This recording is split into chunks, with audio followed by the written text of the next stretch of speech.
ಶಂಕುಸ್ಥಾಪನೆ ಆಗಲೇಬೇಕು ಆಗಲೇಬೇಕು ಆಗಲೇಬೇಕು ಶಂಕುಸ್ಥಾಪನೆ ಆಗಲೇಬೇಕು ಆಗಲೇಬೇಕು ಆಗಲೇಬೇಕು ಶಂಕುಸ್ಥಾಪನೆ ಆಗಲೇಬೇಕು ಡಾಕ್ಟರ್ ಬಾಬಾ ಸಾಹೇಬ್ ಅಂಬೇಡ್ಕರ್ ಅವರಿಗೆ ಜಯವಾಗಲಿ ಡಾಕ್ಟರ್ ಬಾಬಾ ಸಾಹೇಬ್ ಅಂಬೇಡ್ಕರ್ ಅವರಿಗೆ ಜಯವಾಗಲಿ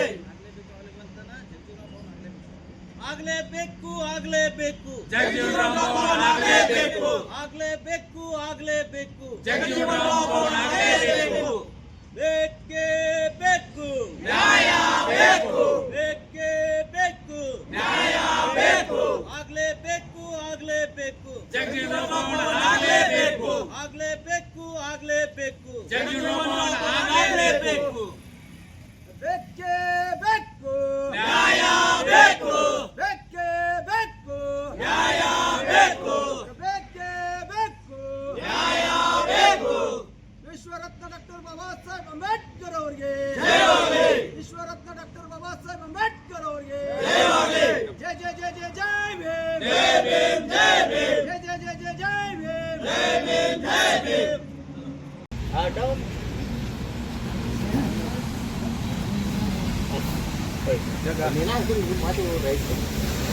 ಹಾಕೋ ಗಂಗೆ ಹಾಕೋ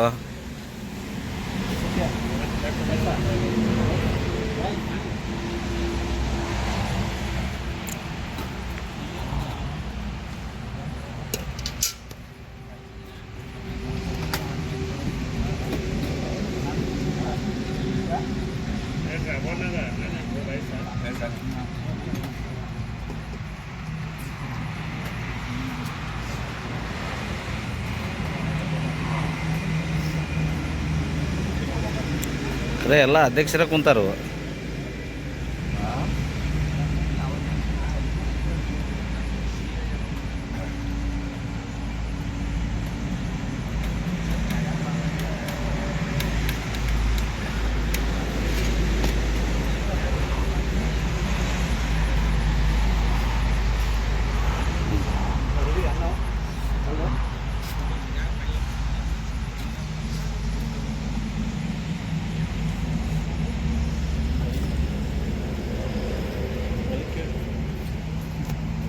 ರೋಹಿತ ಅನ್ನ ಸಾರ್ಬೇಕು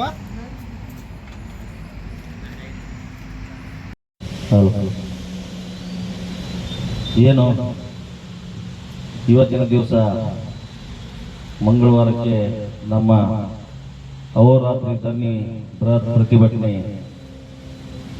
2ನೇ ದಿನ ಮುಕ್ತಾಯವಾಗಿದೆ. ಪಟ್ಟಣದ ಪಂಚಾಯಿತಿ ಎದುರುಗಡೆ ಆವರಣದಲ್ಲಿ ಅಹೋರಾತ್ರಿ ಧರಣಿ 3ನೇ ದಿನ ಹೋಗ್ತಾ ಇದೆ.